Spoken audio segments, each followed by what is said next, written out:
Being an experienced rapper has its own hidden drawbacks.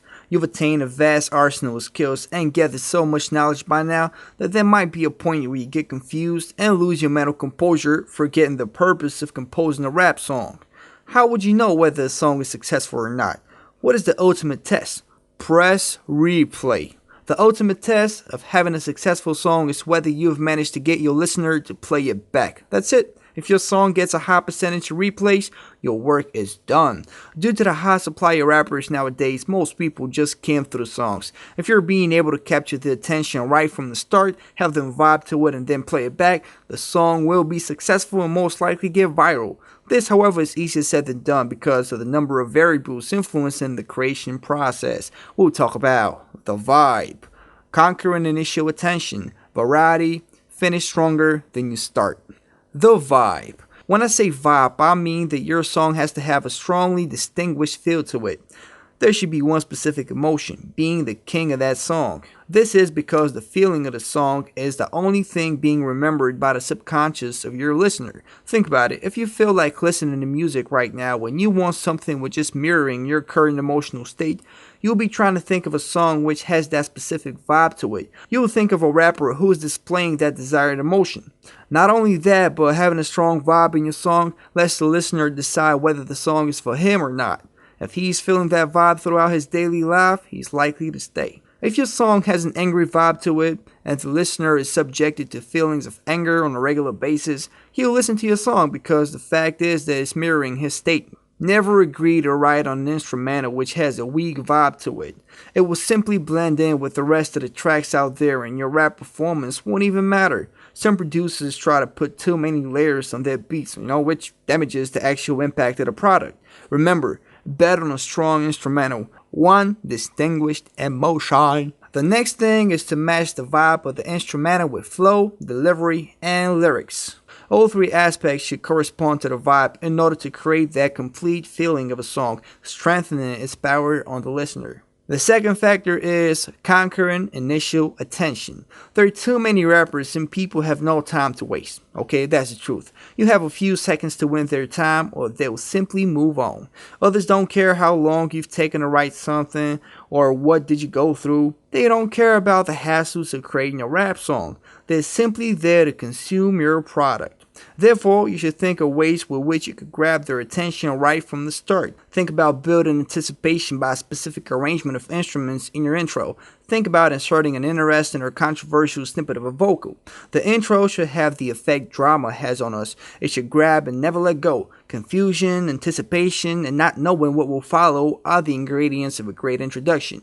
After your introduction, it will be your turn to rap. You have to remember that your first quatrain is the most important part of your song, even before the chorus. This is the moment which really determines whether the person will choose to stay and listen to you or he'll move on. This is the moment where he'll decide whether you deserve his time or not. Make sure you put your hottest rhyme scheme there, man. The hottest flow and the hottest lyrics. Of course, dropping the quality of your performance in the next quatrain won't do you no good. So try to start very powerful and then keep it that way. The other factor is variety. Having captured the attention of your listener is not enough. You should be able to keep him glued to your product. This is the slogan. You should focus on that. How do you keep his attention? The first factor is quality. Your bars have to be perfect. They have to sound good, use wordplay, and have great technique.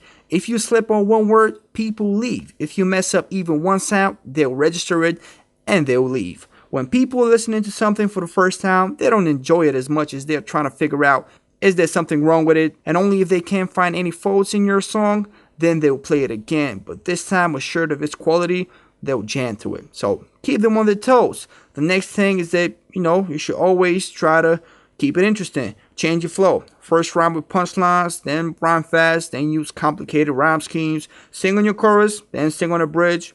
Pause the track, just rhyme a cappella.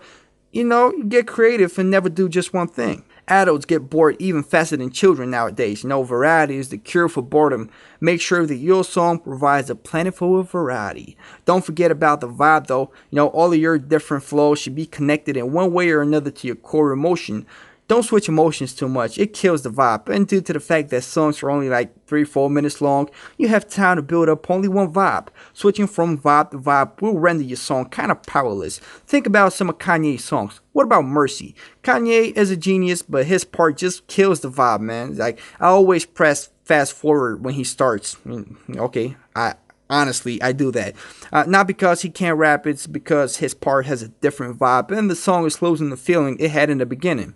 So I was jamming to it and then he comes along with all that bullshit. I'm like, So remember, variety is the cure for boredom. Never let your listener get bored. Switch it up. The next factor for making a song that gets popular is finishing stronger than you start. Some people might not understand this.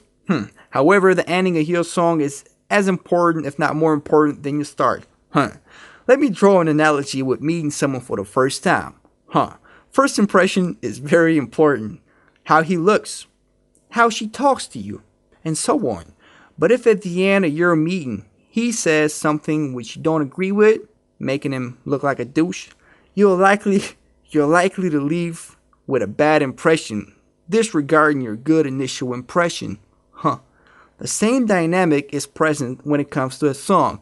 You might have a great introduction, verses and hooks, but if your outro is out of order, you'll leave a bad impression to your listener.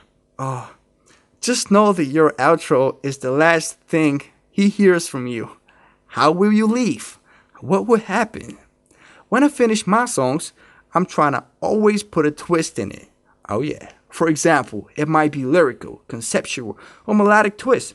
I'm a dirty motherfucker. The last quatrain or two, I might put a twist in my story. I'm a bastard. Something unexpected happens all the time. I'm sneaky. If my song is angry, I might get twice as angry on the last two quatrains just so I can cement that emotion in them, helping them associate my song with that feeling. Do you know what I mean?